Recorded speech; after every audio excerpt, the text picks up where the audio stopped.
YouTube channel next nine spiritual में और मैं हूं आपका अपना रजत। दोस्तों, आज की हमारी इस रिपोर्ट में हम हस्तरेखा शास्त्र के अनुसार आपको बताएंगे कि आपके हाथ में कहीं ऐसी रेखा तो नहीं है जो आपको बीमारियों से घेर सकती है, जो आपको बीमार बना सकती है, जो आपको लंबे समय तक बीमारी के लक्षण दिखाती है। दोस्तों, आज की हमारी चर्चा हस्तरेखा पर ही रहेगी और हस्तरेखा के अनुसार ही हम आपको बताएंगे कि आपको ये कैसे पता चले कि आप कितने साल जिएंगे और कौन सी बीमारी से आप ग्रसित होंगे। दोस्तों, इसके लिए आप हमारी पूरी वीडियो जरूर देखिएगा। अंत में हम आपको बताएंगे कि वो कौन सी रेखा है जो आपको व्यापार, पद और प्रतिष्ठा दिला सकती है। तो दोस्तों, शुरुआत करने से पहले सबसे पहले तो हम आपसे एक निवेदन करना चाहेंगे।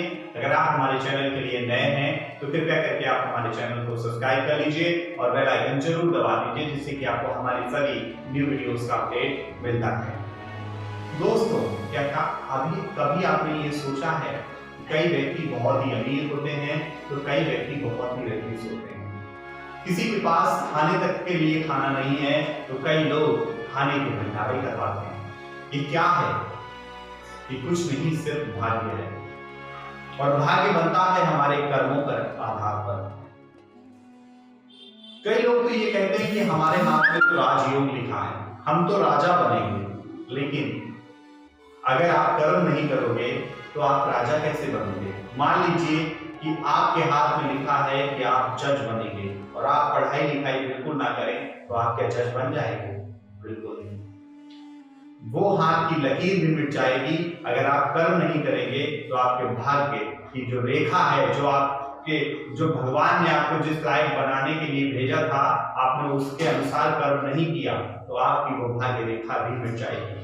तो दोस्तों, सबसे पहले तो मैं यही कहना चाहूंगा कि आप अपना कर्म कीजिए, फल की इच्छा मत कीजिए। श्रीमद् भगवत गीता में कहा गया है कि कर्म करो, फल की इच्छा ना करो।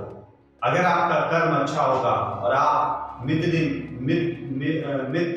और प्रतिदिन अपने कर्म करेंगे, अपने जो आपको काम सौंपा गया है उसको पूर्ण निष्ठा और श्रद्धा के साथ करेंगे तो आप निश्चित तौर पर ही अपने जीवन में सफलता को हासिल कर पाएंगे।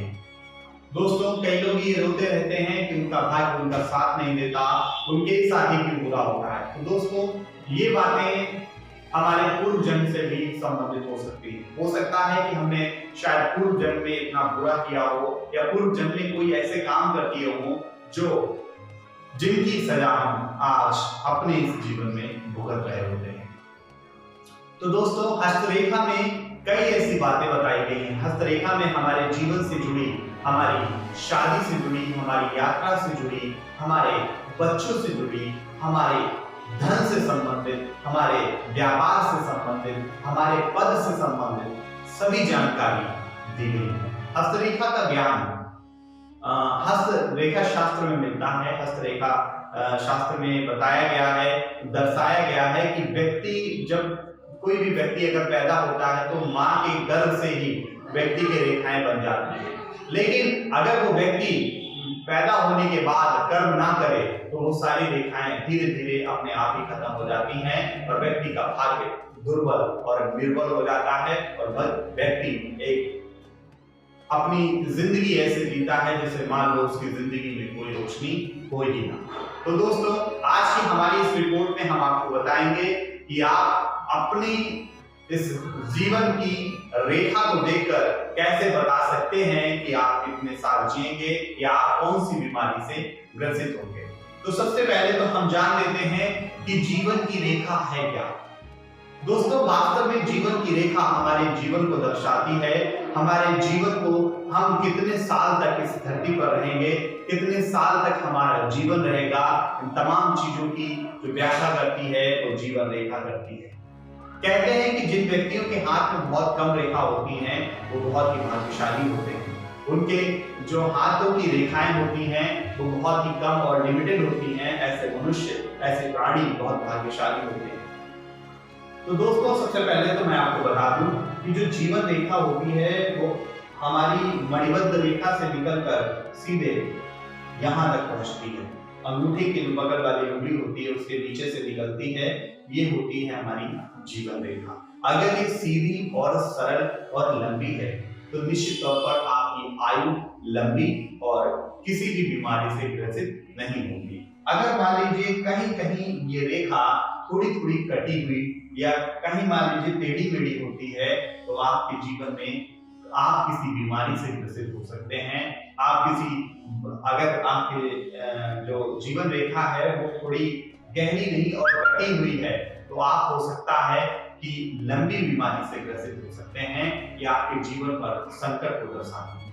दोस्तों अगर आपकी जो जीवन रेखा है इस पे कहीं बीच में क्रॉस लगा है तो भी ये आपके जीवन पर आने वाले संकट को दर्शाती है।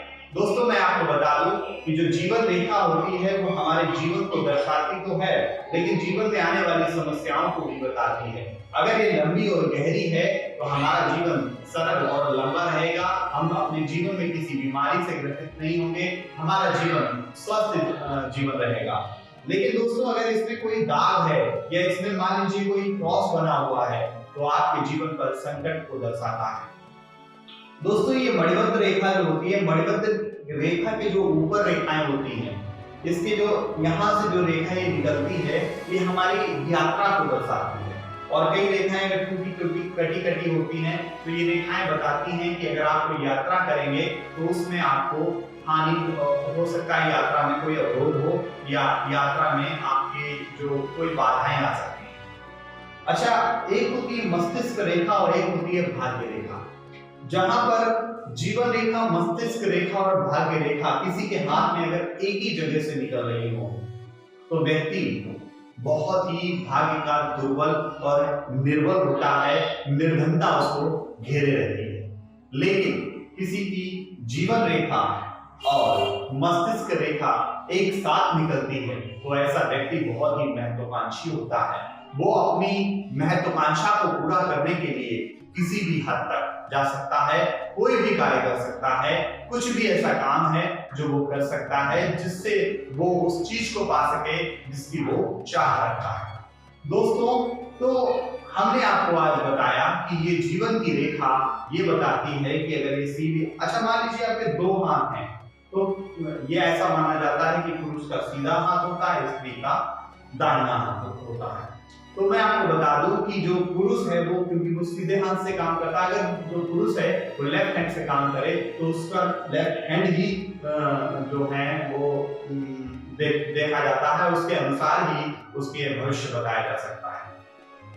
तो दोस्तों पुरुष का सीधा हाथ जो होता है इसमें अगर कम से कम रेखाएं हैं और इसमें जो पर्वत होते हैं, गुरु पर्वत, बुध पर्वत, शनि पर्वत, इन तमाम पर्वतों के नीचे की रेखाएं भी मायने रखती हैं। हम अगले वीडियो में आपको बताएंगे कि गुरु पर्वत, शनि पर्वत और शुक्र पर्वत और बुध पर्वत, इन पर्वतों का क्या है महत्व, क्यों ये पर्वत इतने ज्यादा महत्व रखते हैं और क्या आपके हाथ में भी इन पर्वतों का अपना ही अलग महत्व है। ये तमाम चर्चा हम अगले वीडियो में करेंगे। मैं आशा करता हूं कि आपको हमारी ये वीडियो पसंद आई होगी। अगर आपको हमारी ये वीडियो पसंद आई हो तो कृपया करके आप हमारी इस वीडियो को ज्यादा से ज्यादा लोगों तक शेयर करिए, आप हमारे चैनल को सब्सक्राइब कीजिए और बेल आइकन जरूर दबा दीजिए जिससे कि आपको हमारी सभी वीडियोस का अपडेट मिलता है। मुलाकात होगी आपसे अगले कार्यक्रम में, तब तक के लिए मैं रजत आपसे विदा लेता हूँ। नमस्कार।